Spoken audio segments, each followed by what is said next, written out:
Hi, it's Pete here from Fish River Roasters. We've got Chris and Michael with us, and we are coffee cornering for this Friday afternoon. The topic today is tasting coffee. It can be as mystical and as complex as you like. Does it taste like peach, apricot, cherry, nuts?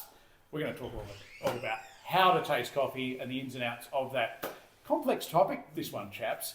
Now, what do you think about when you taste coffee, Chris? For me, I often think in colours. Some of you may think I'm crazy, but I think in colours. I think in pink or purple or blue or yellow. So That's are you how I saying start. it tastes pink, it tastes purple? And I start with the colour and I go, what kind of blue? Is it blueberry? Is it dark plum? And I go from there. And then you narrow it down. So I start wide in the colour and narrow down to the fruit. Right. Yeah. Michael, what about you? Yeah, I guess I think in terms of framework, similar to Chris, I start from the general and I get more specific. So is it nutty? What sort of a nut is it? Is it fruity? What sort of fruit? Is it citrus or berries or Peachy? apples or watermelon? Yeah, exactly. Yep. Yeah. Stone fruit, anything. Is it herbal or things like that? What kind of herbs are in there? What about for people that are just tipping on a cup of coffee and go, I like my coffee to taste like coffee? Where do we go from there? If it's just as simple as this just tastes like coffee, what would be the first step?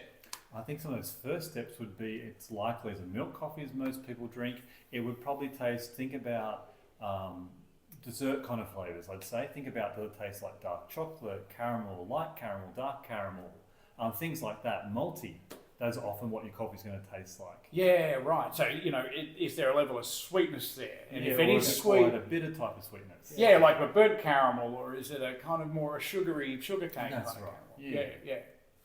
Okay. Yeah, I think there's different categories of taste. Like, is it sweet? How sweet is it? Is it bitter? How bitter is it? Is it salty? Is it? And you can talk about body. Like, is it heavy, or or thin, or Yeah, is it big? Is it? Yeah. What? Is it chewy? Now, bitter's an interesting one Yeah. too, isn't it? Because I think bitter gets used generally as just I didn't like that coffee, therefore it's bitter. How does bitter actually break down? You reckon? Yeah, I think bitter is so important. When Michael and we work on building blends, like bitterness is important with sourness and saltiness and acidity. So no one wants an acidic coffee, no one wants a fully bitter coffee.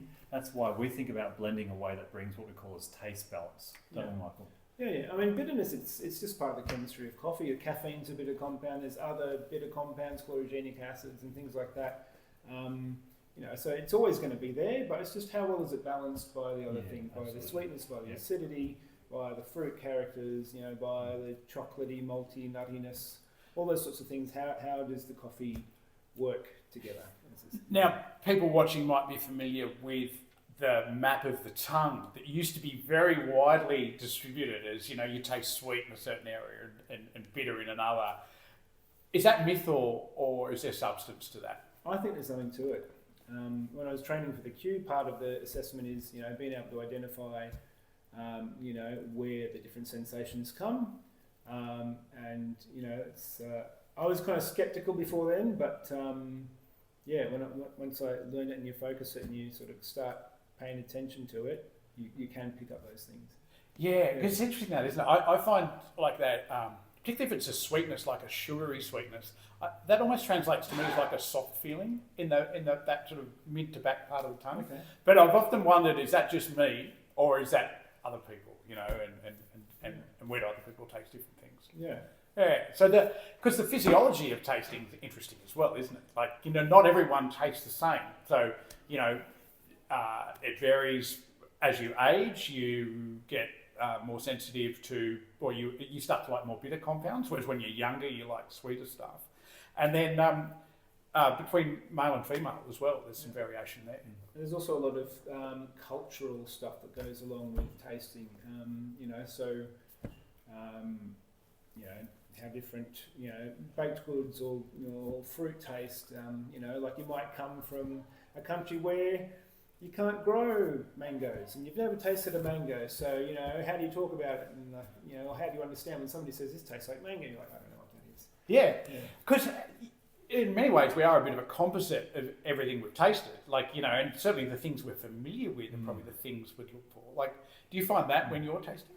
Yeah, they're a reference point for me. Yeah, things I've eaten or drunk over the years in a different way, they are part of my sensory memory that informs my present experience of when I'm cuffing and buying with Michael, or that what do I reference upon? Absolutely, yeah. And like once you start, it's like a vocabulary. You know, there's this sort of tasting vocabulary. You build it up, you know, over time, and it's each time you make a connection, like, oh, this coffee has orange in it.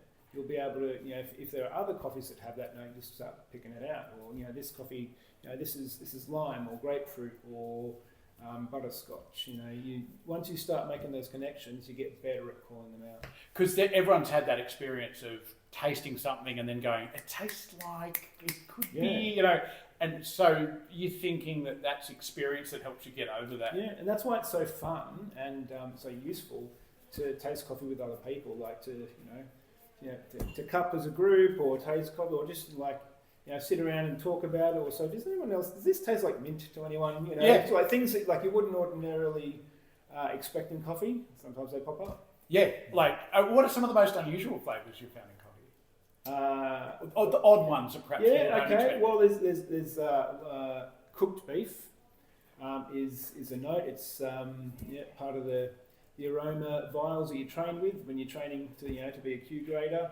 So, there's lots of weird things on that list, like basmati rice and rubber, all these different aromatic compounds that they do come in coffee. You know, when they're too strong, it's a bad thing.